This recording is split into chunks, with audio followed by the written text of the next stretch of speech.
2,000 taon na ang nakalipas. Sa isang sulok ng mundo, isang lalaki sa Judea ay naglalakad sa mga lansangan ng Jerusalem, nagbibigay ng mensahe na magbabago ng kasaysayan ng sangkatauhan. Ang pangalan niya, alam na alam ninyo. Pero habang nangyayari iyon sa kabilang dako ng mundo, ano ang nangyayari dito?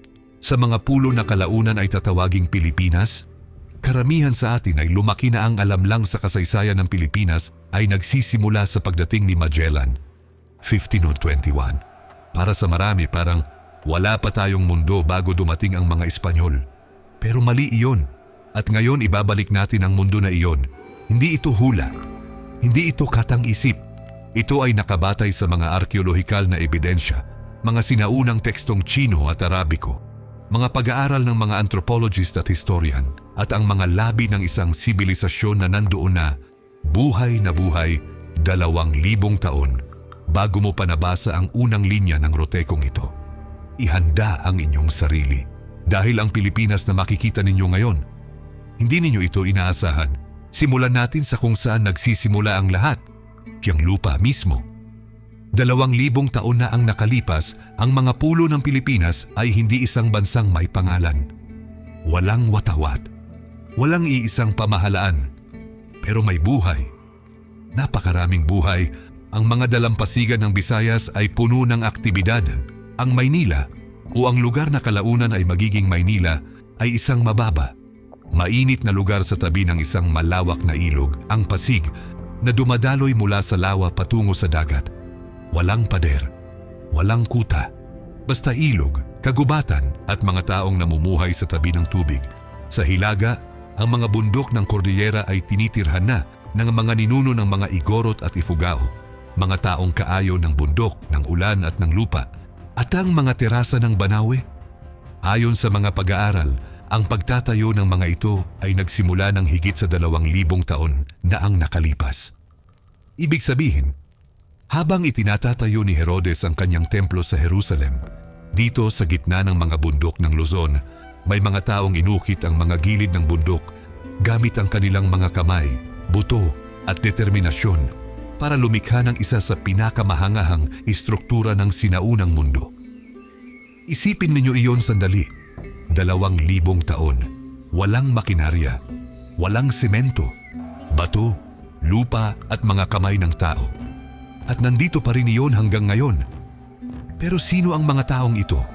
Ang mga ninuno ng mga Pilipino noong panahong iyon ay kabilang sa mas malawak na grupong kilala ng mga historiador bilang Austronesian peoples, mga taong nagmula sa Taiwan at lumaganap sa buong Southeast Asia, Pacific at hanggang Madagascar sa loob ng libu-libong taon.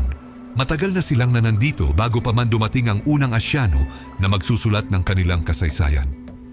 Ang wika nila ay iba-iba depende sa lugar, daan-daang dialekto, daan-daang kultura, pero may mga pagkakatulad. Ang kaugnayan sa dagat, ang paggalang sa mga ninuno, ang kahalagahan ng komunidad at ang isang malalim na paniniwala sa espiritual na mundo. Hindi sila primitibo. Huwag ninyong gamitin ang salitang iyon. Sila ay mga taong may kaalaman sa astronomiya. Ginagamit nila ang mga bituin para mag-navigate sa dagat. May kaalaman sila sa medisina, gumagamit ng mga halamang gamot na ngayon ay pinag-aaralan pa rin ng modernong agham. May kaalaman sila sa metalurhiya. Ang paghahabi ng ginto ay isang sining na nasyonal at ang Pilipinas tulad ng malalaman ninyo mamaya ay isa sa mga pinakaginto sa mundo noong panahong iyon. Pag-usapan natin ang buhay pang-araw-araw. Isipin ho ninyo ang isang umaga sa isang nayon sa tabi ng dagat sa Visayas. 2,000 taon na ang nakalipas. Ang araw ay sumisikat sa silangan, nagbibigay ng mapusyaw na ginto sa ibabaw ng karagatan. Ang bangka, isang balangay, ang salitang kalaunan ay magiging salitang Filipino para sa isang komunidad, ay nakatali sa dalampasigan. Ang mga lalaki ay humahanda para sa pangingisda. Ang mga babae ay naghahanda ng pagkain, kanin, isda, mga gulay mula sa halamanan sa likod ng bahay. Ang mga bahay ay ginawa ng kahoy at kawayan, nakatayo sa mga haligi para protektahan ang mga nakatira mula sa baha at hayop. Hindi ito mga primitibong kubo. Ito ay mga estrukturang dinisenyo para sa klima ng tropiko. May ventilasyon, may pagproteksyon sa ulan. Ang arkitektura ay resulta ng libu-libong taon ng karanasan at pag-aaral. Ang balangay, ang bangka at ang komunidad ay ang sentro ng lahat. Ang bawat komunidad ay may kanya-kanyang datu, isang pinuno na may responsibilidad sa kapakanan ng lahat. Hindi ito isang diktador. Ang kapangyarihan ng datu ay nakasalalay sa kanyang kakayahang mamuno, sa kanyang reputasyon at sa suporta ng kanyang komunidad. May mga patakaran, may mga batas, may sistema ng katarungan, ang customary law na itinalaga ng mga ninuno at ipinasa mula henerasyon hanggang henerasyon. Kung nagtataka kayo kung paano nila ito naalala ng walang sulat, sagot ko sa inyo, mayroon silang sulat. At dito nagtataka ang karamihan sa mga tao. Ang sinaunang Pilipino ay may sariling sistema ng pagsulat. Ang baybayin, isang abugida o syllabic script na may kaugnayan sa mga sistema ng pagsulat sa India at Southeast Asia, ay ginamit sa buong arkipelago. Hindi ito eksaktong iisa sa buong Pilipinas. May iba't ibang variant depende sa lugar at grupo. Ang katibayan ng pagsulat bago pa man dumating ang mga Espanyol ay makikita sa mga sinaunang dokumento, sa mga ulat ng mga unang misyonero na natuklasan ng mga Pilipino na nagtataglay ng mga sulat sa mga dahon ng niyog at kawayan, at sa mga arkeolohikal na natuklasan tulad ng Laguna Copper Plate Inscription. Ang pinakamatandang natuklasang nakasulat na dokumento sa Pilipinas na may petsang 900 AD na nagsasalita ng isang lipunang may sopistikadong sistema ng batas, utang at katarungan. 900 AD. 400 taon pa bago dumating si Magellan. At kung ang 900 AD ay mayroon na nito, isipin ninyo ang 0 AD. Ang mga ugat ng kulturang iyon ay mas malalim pa. Hoy, kung hindi pa kayo nakasubscribe, paki-subscribe na po dahil marami pa kaming mga katulad nito na hindi ninyo mahahanap sa kahit saan. Pag-usapan natin ang kalakalan. Ito ang bahagi ng kasaysayan ng Pilipinas na hindi gaanong tinuturo sa paaralan. At ito sa aking palagay ay isa sa pinakakamangha-manghang bahagi.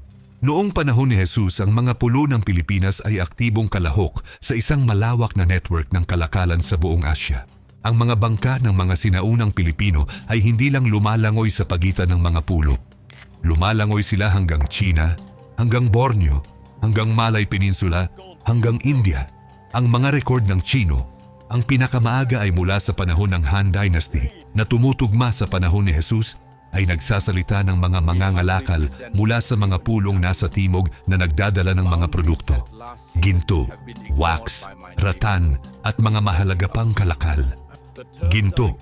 Nabanggit ko na iyon at nais kong bigyang diin, ang Pilipinas ay isa sa pinakamayaman sa ginto sa buong Asya noong panahong iyon. Ang mga Pilipino ay hindi lang nagmimina ng ginto, ginagawa nila itong sining.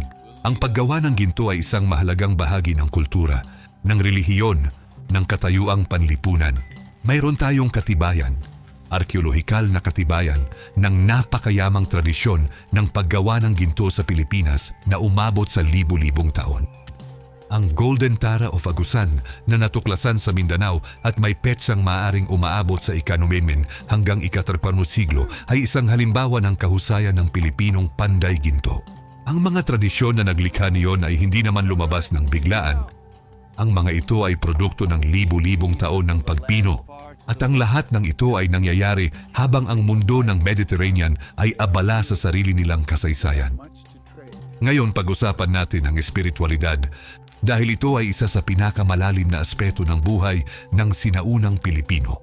Noong panahon ni Jesus, ang relihiyon ng mga sinaunang Pilipino ay isang komplikadong sistema ng paniniwala na ngayon ay tinatawag ng mga iskolar na animismo. Ang paniniwala na ang lahat ng bagay, buhay man o hindi, ay may espiritu o kaluluwa.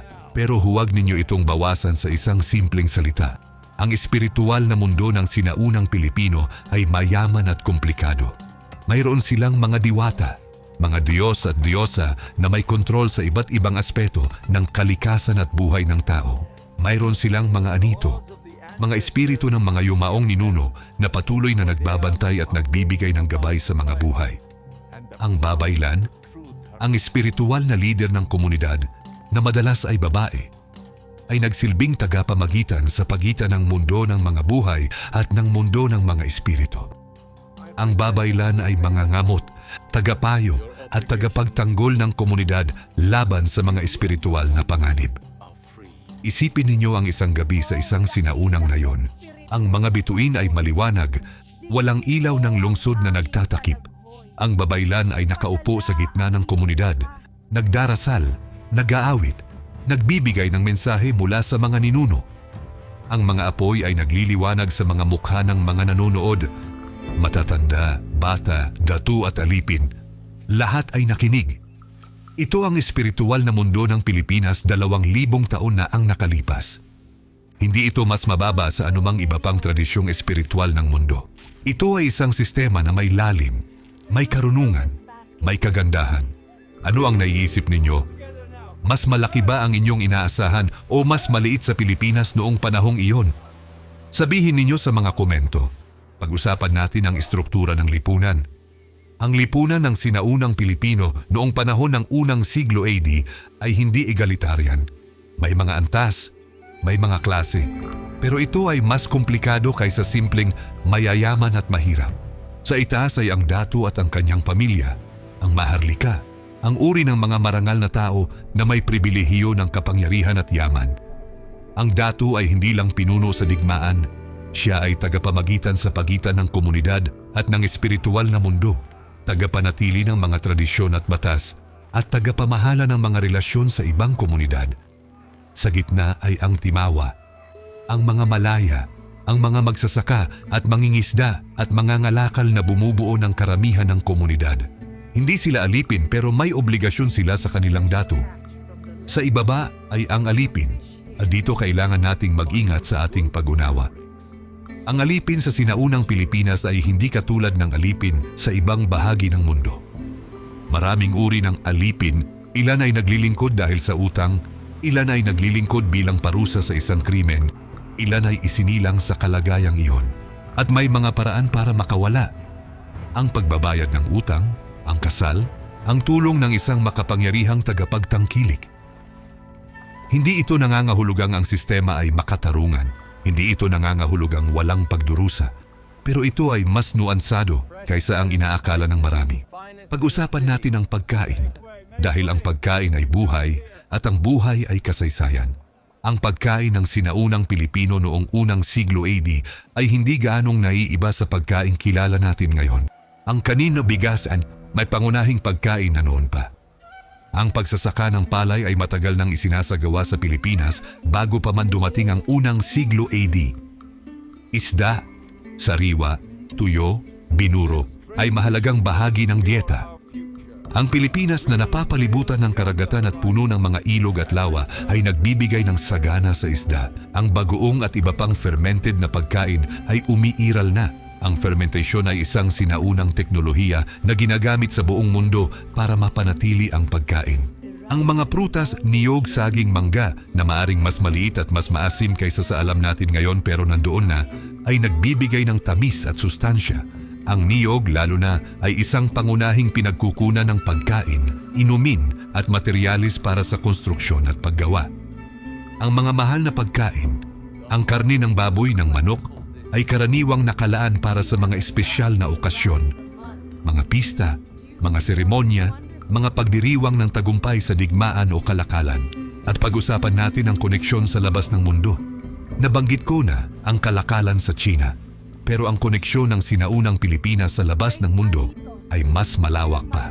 Ang mga iskolar ay naniniwala na noong unang siglo AD, ang mga ruta ng kalakalan na dumadaan sa Southeast Asia, kabilang ang mga pulo ng Pilipinas, ay konektado sa mas malawak na network na umaabot sa India, sa Persia, at kahit sa Mediterranean. Ang tinatawag na Maritime Silk Road ay hindi lamang isang koneksyon ng China at Europa. Ito ay isang komplikadong web ng mga ruta na dumadaan sa buong Asya.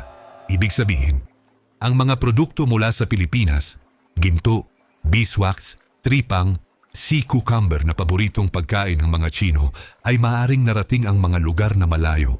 At ang mga ideya, ang mga teknolohiya, ang mga produkto mula sa malayo ay maaaring narating ang Pilipinas. Hindi ito isang nakahiwalay na mundo. Ito ay isang mundo na konektado, na palaging nagbabago, na palaging natututo mula sa iba. Kung gusto ninyong makita ang susunod naming video tungkol sa mga sinaunang ruta ng kalakalan ng Pilipinas, isubscribe na at i-click ang notification bell para hindi kayo mapalampas. Magsalita tayo tungkol sa kung ano ang hindi natin alam at kung bakit. Isa sa mga pinakamalaking hamon sa pag-aaral ng sinaunang kasaysayan ng Pilipinas ay ang kakulangan ng direktang nakasulat na record mula sa loob, mula sa mga Pilipino mismo, mula sa panahong iyon. Bakit? Una, ang mga Pilipino ng panahong iyon ay nagsulat sa mga materyales na hindi tumatagal. Kawayan, dahon ng niyog, kahoy. Hindi tulad ng papyrus ng Ehipto o ang bato ng Mesoamerica, ang mga materyales na ito ay nabubulok, nasisira ng klima ng tropiko. Pangalawa, at ito ay masakit na katotohanan, nang dumating ang mga Espanyol at nagsimulang magpalit ng relihiyon, maraming sinaunang record ang sinadyang sinira. Ang mga misyonero ay naniwala na ang mga sinaunang teksto ay konektado sa pagsamba ng mga Diyos-Diyusan at kailangan itong puksain. Ang mga aklat ng mga Pilipino, ang mga tekstong nakasulat sa baybayin, ay sinusunog. Isipin ninyo ang isang silid-aklatan na sinusunog. Isipin ninyo ang kasaysayan ng milyon-milyong tao na nawala sa usok. Pero kahit may pagkawala, may natitira. Ang mga arkeolohikal na natuklasan ay patuloy na nagbubunyag ng mga lihim. Ang mga record ng Tsino at Arabo ay nagbibigay ng pahiwatig ng isang buhay na mundo. At ang mga oral na tradisyon, ang mga kwento na ipinasa mula ama hanggang anak, mula lola hanggang apo, ay nagpapanatili ng alaala ng mga ninuno. Ano sa tingin ninyo ang pinakamalaking pagkawala sa kasaysayan ng Pilipinas? Ibahagi ninyo sa mga komento. Bumalik tayo sa simula. Sa tanong na nagbukas sa atin sa videong ito, habang naglalakad si Jesus sa mga lansangan ng Jerusalem, habang nagbibigay siya ng mensahe sa mga nagtitipon sa paligid niya, ano ang nangyayari sa kabilang dako ng mundo? Sa mga pulo na kalaunan ay tatawaging Pilipinas, may isang babaylan na nagdarasal sa tabi ng ilog, naghahandog sa mga ninuno, nagtatanong sa mga bituin. May isang datu na nagpupulong sa kanyang mga kasama, nagtatimbang ng mga desisyon tungkol sa kalakalan, sa kapayapaan, sa digmaan. May isang magsasaka na nagtatanim ng palay sa mga terasa ng bundok. Bawat hakbang ay isang pagpapatuloy ng tradisyong mayroon ng libu-libong taon.